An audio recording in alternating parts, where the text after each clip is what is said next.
Hola, buscadors. La pregunta d'avui és què podem fer, ja que hi ha tanta informació, un excés d'informació negativa en els mitjans, en els diaris, les revistes, en els telediaris, per la televisió, per la ràdio. A veure, sí, hi ha un excés d'informació, perquè s'ha de contrarrestar per part dels poders la facilitat que avui dia dona Internet. Internet va ser una benedicció. De fet, és una de les millores més importants que s'ha fet en els últims segles a nivell de progrés humà, perquè dona accés a tothom, pràcticament a tot el món, de manera quasi instantània, i sobretot permet que trobis la informació que necessites per aprendre el que vulguis.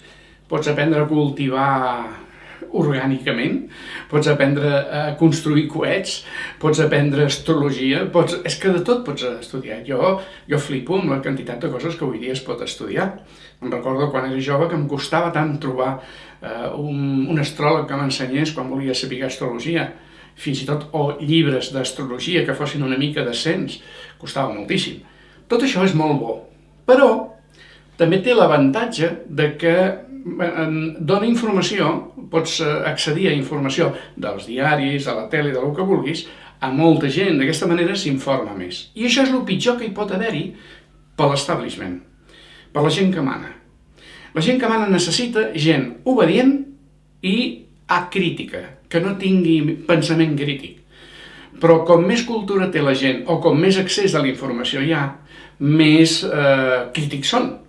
I això és molt incòmode per tots els sistemes de govern, no l'espanyol, sinó per tot arreu. Val? El català també, tots. Val? És una de les pitjors coses que hi ha. Aleshores, no crec que hagi estat d'una manera conscientment buscada, però en general s'ha vist que donar molta més informació arribes a tenir un empatx. Poca informació fa que la persona no pugui prendre decisions correctes, els ignorants. Informació bastant bona i en qualitat i quantitat fa que la persona pugui prendre decisions correctes, manar sobre la seva vida, i és el pitjor de tot per als governants. Un excés d'informació confon moltíssim. Per això hi ha hagut una gran avalanxa, una allau d'informació a nivell sobretot d'internet i de les televisions, perquè és el que ja sabeu que els diaris van desapareixent a poc. Llavors el que és internet i el que són les televisions, de moment la televisió aguanta, ja veurem quan, però tot s'està enfocant a internet. I a partir d'aquí i a les xarxes socials, com més informació hi ha, en realitat estem més desinformats. O sigui que aquest excés d'informació és normal que passi, està buscat, segurament està provocat d'alguna manera, i a més, no és tampoc informació positiva. El que hi ha més és informació negativa. Per una banda, perquè a la humanitat, la gent, li agrada el morbo. Sempre té més tirada d'escoltar-se, que la gent se la miri una notícia negativa com una de positiva, perquè la gent és així. Però, a més, la negativitat és molt bona, les notícies negatives molt bona per el que volen, com dic, l'establishment, no? Els que manen. Perquè la persona que veu moltes coses negatives acaba tinguent por. Clar, si tot és dolent, és que si surts et poden robar, i si estàs fora del teu pis poden entrar-te i ocupar-te'l, i no sé què, i no sé quantos, i te van donant informació negativa, arribes a ser una persona peruga.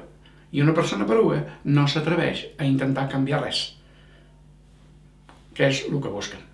O sigui, és normal que hi hagi informació en excés i a més negativa, perquè és el que els hi va bé amb ells.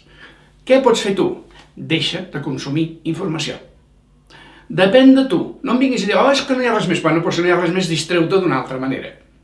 No, és que per la tele el telediari és molt dolent, no el miris. És que no me n'entero de què passa al món. No és pas veritat. Si escoltes el telediari, en realitat no te n'enteres de res més que el que ells volen que te n'enteris.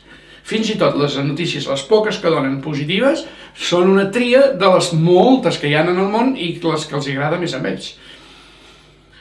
En realitat no t'informes. No dic que deixis de mirar sempre més el telediari. No dic pas això, mira de tant en tant, si vols, però de tant en tant. Si a la que ho miris una vegada a la setmana ja te n'enteres de tot el que passa durant la setmana, i tant. No necessites estar-te carregant cada dia. O hi ha gent que 2 vegades al dia. I qui diu això, doncs el mateix, xarxes socials. Ara actualment està molt fotut la història de Telegram i WhatsApp, que t'estan enviant constantment merdes. Borra-les. I si estàs en un grup que l'únic que fan és enviar això, borra't del grup. Què hi pintes allà? Oh, per si acas què? Tu vols tenir mals amics? Vols tenir relacions tòxiques? Doncs això és el que estàs tenint. A Facebook, 3/4 del mateix. Què hi fas allà?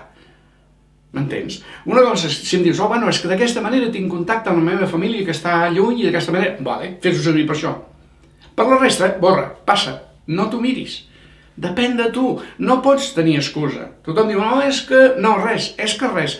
Hi ha massa informació, sí, deixa-la, no la miris. Depèn de tu, hi ha moltes coses que pots fer. Internet el pots fer servir per buscar coses per tu, positives, per aprendre. Que t'agrada fer macramé? Doncs hi ha cursos de macramé, busca això. No busquis què ha passat amb aquell assassí dels 4 ganivets, per exemple. I no dic buscar, sinó que si ho trobes per casualitat, passes, borres, saltes de pàgina. Depèn de tu. Doncs ja seria hora que fessis servir la teva decisió conscient per millorar. No és el que hi ha.